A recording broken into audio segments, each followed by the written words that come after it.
घने जंगल के बीचों बीच बसे रेवेंसवुड के शांत शहर में एक पुरानी हवेली थी जिसे स्थानीय लोग फोर्स्केन मनोर कहते थे। किंवदंती है कि हवेली शापित थी।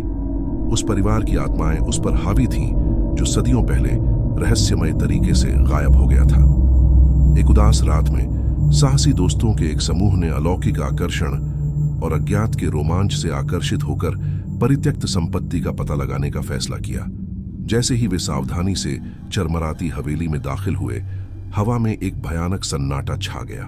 उनकी फ्लैशलाइटें धूल भरे गलियारों में टिमटिमा रही थीं। जैसे जैसे वे मंद रोशनी वाले कमरों में घूम रहे थे, वातावरण ठंडा होता जा रहा था और परछाइयां उनकी दृष्टि के कोनों में नाचती हुई प्रतीत हो रही थीं।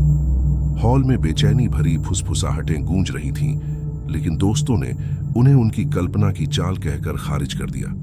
वे डर और उत्तेजना के मिश्रण से प्रेरित होकर आगे बढ़ते रहे। हवेली के मध्य में उन्हें एक भव्य बॉलरूम मिला जो जर्जर झूमरों और फटे हुए पर्दों से सुसज्जित था। कमरा समय के साथ रुका हुआ लग रहा था, मानो किसी लंबे समय से भूले हुए उत्सव के भूत हवा में तैर रहे हों। जैसे ही दोस्त उस अद्भुत सुंदरता को देखकर आश्चर्यचकित हो गए, उनकी रीढ़ में अचानक ठंडक दौड़ गई। कमरे का माहौल बदल गया और हवा में एक डरावनी धुन गूंज उठी। जैसे ही बॉलरूम के केंद्र में एक अलौकिक आकृति प्रकट हुई, दोस्तों ने असहज नजरें एक दूसरे पर डाली। यह एक अद्भुत महिला थी।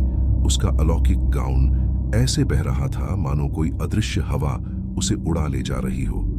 उसकी खोखली आंखें घुसपैठियों पर टिक गईं और कमरे में एक शोकपूर्ण विलाप गूंज उठा। आतंक में जमे हुए दोस्तों ने भूतिया आकृति को करीब आते देखा। उसने एक भूतिया हाथ बढ़ाया और उन्हें एक शानदार नृत्य में शामिल होने के लिए इशारा किया। अलौकिक खिंचाव का विरोध करने में असमर्थ, उन्होंने खुद को एक भयानक वॉल्ट्स में बॉलरूम में घूमते हुए पाया। जैसे ही भूतिया नृत्य अपने चरम पर पहुंचा, दोस्तों को अत्यधिक भय का एहसास हुआ। ऐसा लग रहा था कि दीवारें उनके चारों ओर बंद हो गई हैं और एक बार सुंदर बॉलरूम भयावहता के एक भयानक कार्निवल में बदल गया। वर्णक्रमीय महिला का मुखौटा पिघल गया, जिससे एक पुरुषवादी शक्ति का पता चला जो अपने पीड़ितों के डर से पोषित थी।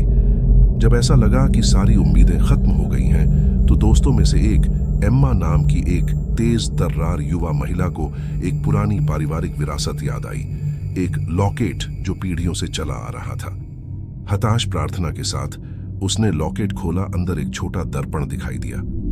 द्वेषपूर्ण शक्ति अपने ही प्रतिबिंब पर पीछे हट गई और भूतिया नृत्य अचानक बंद हो गया।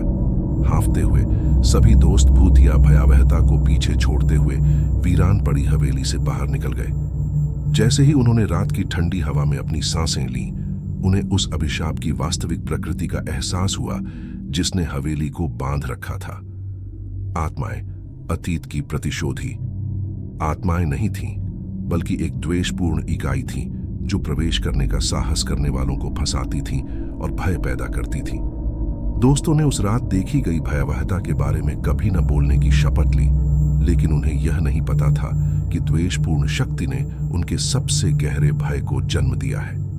धीरे धीरे कपटपूर्ण तरीके से यह उनके जीवन में प्रवेश कर गया, जिससे उनके अपने बुरे सपने उनके खिलाफ हो गए। हो सकता है कि छोड़ी गई मनोर पीछे छूट गई हो, लेकिन असली भयावहता तो अभी शुरू ही हुई थी।